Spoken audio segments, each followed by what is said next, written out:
participate in a life group or have some kind of community. So it could be in Celebrate Recovery, but some type of community where you come together with people and you know each other and you talk and you're in each other's lives and you can pray for each other and you're open about your life and how you're doing. This is where you fulfill the one another commands primarily in this kind of smaller, more intimate setting.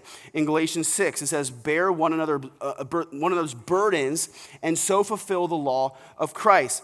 And this is a vital part of our church's strategy. Okay, a vital part of our discipleship and care strategy is that you would be in a life group. And so in a life group, you're going to be connected, guys to other men, women to other ladies, and iron sharpens iron. You will make each other stronger in your faith. You'll encourage each other. You'll pick each other up when you fall, right? You'll speak life to each other. You'll correct each other when you start believing lies. You can text your group throughout the week and like share your wins. If someone gets sick, the rest of the group can support. If someone goes through a crisis, the rest of the group can come along and surround them. It's the way God intended it to work. You can come to church and be in the large group and worship with a large group, which is more fun, and then you can go in a life group, a small group, and share intimately and be known, which is more intimate, and it's really helpful. We all have a God-designed need to feel known. You need to be known. You need to be known. And unfortunately, I can't be the only one who knows you. I can't be the only one who prays for you.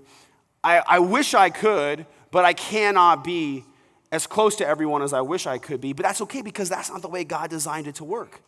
God didn't design that one pastor would be the only person taking care of everybody in the church. That would be an ineffective ministry. God designed that you'd have a whole church full of people who take care of each other.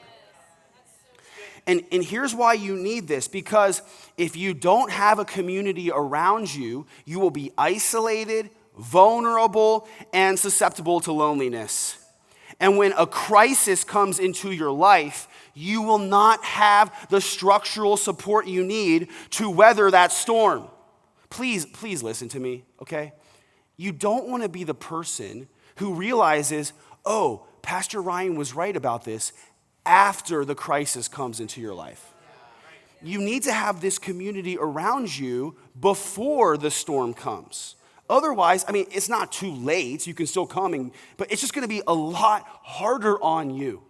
And I don't want that for you, okay?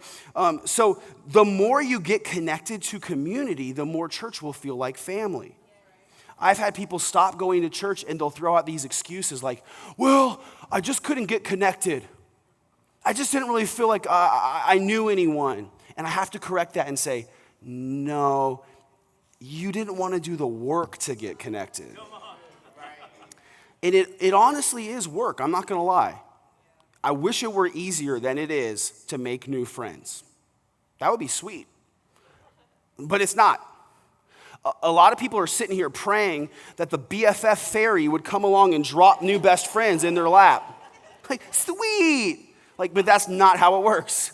You got to do the work. You got to go to life group and have conversations with other human beings. And you're going to try to get close to people. And sometimes you'll think oh, I could be friends with this person. And then you'll get to know them a little better and you'll be like, nope. And it's back to square one. But over time, you will develop friendships that are life-giving and have the support you need.